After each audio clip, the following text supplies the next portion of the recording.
मेरा नाम है जया वर्मा सिन्हा। मैं मेंबर ऑपरेशन और बिजनेस डेवलपमेंट हूँ रेलवे बोर्ड में।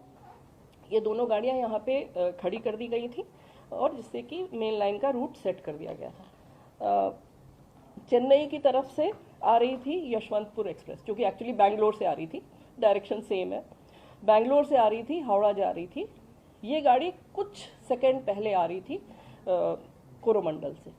ये जा रही थी बैंगलोर से हावड़ा की तरफ और उल्टे डायरेक्शन में हावड़ा से चली हुई, मतलब शालीमार से चली थी। एक्चुअली कलकत्ता का एक स्टेशन है शालीमार, वहाँ से चली थी। शालीमार से चली हुई ये गाड़ी कोरोमंडल ये चेन्नई जाने के लिए आ रही थी। इसके लिए भी मेन लाइन सेट थी, दूसरे डायरेक्शन की थी, जिसको हम लोग अप मेन लाइन कहते हैं। उस लाइन का डायरेक्शन सेट था, रूट सेट था, हर तरह से सिग्नल सेट थे और सिग्नल ग्रीन थे। ग्रीन सिग्नल का मतलब है ड्राइवर को सिग्नल का इंडिकेशन अगर ग्रीन मिल रहा है, इसका मतलब है उसका आगे का पाथ एकदम क्लियर है और वो सीधा अपनी पूरी स्पीड, जो भी उसको परमिटेड मैक्सिमम स्पीड है, उस पर वो अपनी गाड़ी को चला के ले जा सकता है। तो वो लगभग यहाँ पे इस सेक्शन पे इस गाड़ी के लिए 130 किलोमीटर की परमिटेड स्पीड है। वो 128 किलोमीटर पर आवर पे था, जो कि हम लोगों ने लोको के रिकॉर्ड से भी कंफर्म किया है। वो 128 किलोमीटर पर आवर की स्पीड पे था। ये जब हम सिग्नल हरा मिला, रूट सीधा है, ये हमें इलेक्ट्रॉनिकली जो वो पूरा रिकॉर्ड है उस इलेक्ट्रॉनिक इंटरलॉकिंग का, उसको देख के पता चला। लेकिन फिजिकल ग्राउंड सिचुएशन क्या है ये आप सबने देखी है। वहाँ ना एक पटरी साबुत बची है, ना वहाँ पे एक पॉइंट बचा है, ना वहाँ पे केबल बचा है, ना सिग्नल बचा है, ना ओएचई बचा है, ना तार बचा है, ना डिब्बे बचे हैं। एक्सीडेंट हुआ जो कि कोरोमंडल थी। उस ट्रेन किसी कारण, जिस भी कारण के वजह से, जिसको हमें पता चलेगी अभी डिटेल में कि क्या कारण था, वो जो एक्सीडेंट ग्रस्त हुई और अप लूप लाइन में जो आयरन ओर की ट्रेन खड़ी हुई थी, जो मैंने आपको बताई मालगाड़ी, उससे टकराई। उसके ऊपर उसका इंजन चला गया, उसके कुछ कोचेस चले गए और ये इतना तेज़ इम्पैक्ट था। वो बेसिकली इसलिए था क्योंकि ट्रेन अपनी फुल स्पीड पे थी। 128 kmph पे मामूली चीज़ नहीं है। और दूसरी इशू ये था कि वो एक आयरन ओर की ट्रेन थी, जो कि बहुत ही भारी ट्रेन होती है। तो वो सारा इम्पैक्ट जो है, कोलिजन का इम्पैक्ट, अगर आप लोग किसी भी टेक्निकल कोलिजन एक्सपर्ट से भी पूछेंगे, कोलिजन का इम्पैक्ट उसने कम्प्लीटली रिजेक्ट कर दिया, क्योंकि वो आयरन ओर भरी हुई ट्रेन थी। एंड द एंटायर पूरा का पूरा इम्पैक्ट जो है वो सारा का सारा ट्रेन के ऊपर आ गया। कोचिंग ट्रेन थी ये।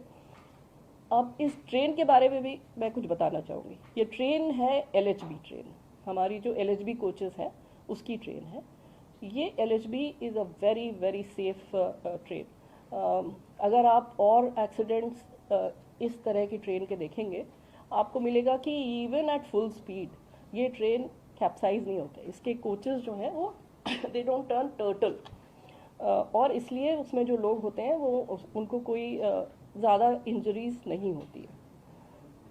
अनफॉर्चुनेटली इस केस में ये ऐसा हादसा हुआ कि इस स्पीड पे अगर पूरा का पूरा इम्पैक्ट ट्रेन के ऊपर आएगा, तो कोई भी दुनिया में ऐसी कोई टेक्नोलॉजी नहीं है कि वो इस तरह के जंबलिंग अप को प्रिवेंट कर सके। एक सिंपल हेल्पलाइन नंबर है 139। 139 हमने सब जगह अलग अलग स्पेशल हेल्पलाइन नंबर्स खोल दिए, हर जगह हेल्प डेस्क खोल दिए, हर स्टेशन पे जो भी कनेक्टेड स्टेशंस हैं वहाँ पे हेल्प डेस्क खुली हुई है, वहाँ पे ऑफिसर्स बैठे हुए हैं लोगों की, रिलेटिव्स की मदद करने के लिए। हम लोग खुद पूरी रात यहाँ पे 36 घंटे से हमारे मैं पर्सनली तो यहाँ पे 36 घंटे रही हूँ, उसके अलावा बाकी लोग जो हैं वो शिफ्ट ड्यूटी पे आते रहे हैं। हमारा एक वॉर रूम है, वो हम आपको दिखाएंगे। वहाँ से हम सारा कोऑर्डिनेशन कर रहे थे यहाँ से, जो कि दूसरी एजेंसीज के साथ चाहिए, पैसेंजर्स के साथ चाहिए, जो इंजर्ड है उनके साथ चाहिए, उनके रिलेटिव्स के साथ चाहिए, उनके नेक्स्ट ऑफ किन के साथ चाहिए। तो वो हम आपके माध्यम से फिर अपील करना चाहते हैं। हम ये इन्फॉर्मेशन सबको पहुंचाना चाहते हैं जो भी परेशान है इस सिचुएशन में। 139 एक सिंपल नंबर है, उसको कॉल करें।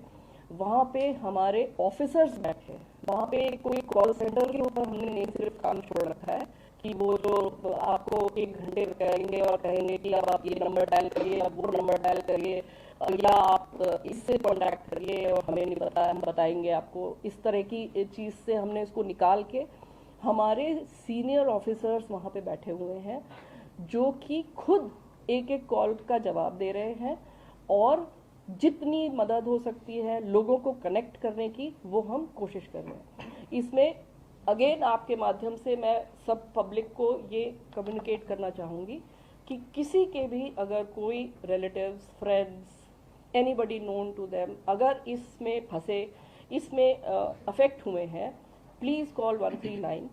हम उनको बालासोर जहाँ के हॉस्पिटल्स में लोग हैं, भुवनेश्वर जहाँ पे हॉस्पिटल्स में लोग हैं, वहाँ तक हम उनको पहुँचाएंगे।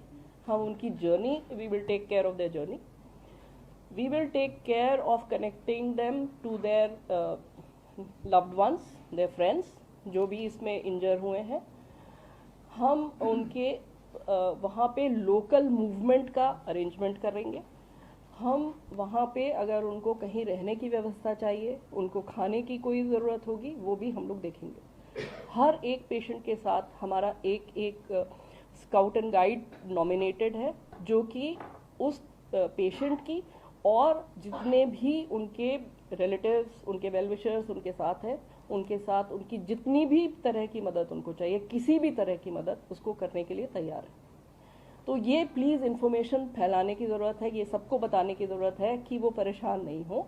139 पे कॉल करेंगे तो हम उनके साथ कनेक्ट हो जाएंगे, फिर हमारी जिम्मेदारी, it is our responsibility to connect to them. ये एक आइटम। दूसरा, जो एक्सग्रेशिया पेमेंट अनाउंस हुआ है, मंत्री जी ने जो माइनर इंजरी है उसके लिए 50,000, जो सीरियस इंजरी है उसके लिए 2 लाख, और अगर किसी की अनफॉर्चुनेटली डेथ हो गई है तो उनके नेक्स्ट ऑफ किन को 10 लाख की घोषणा की हुई है।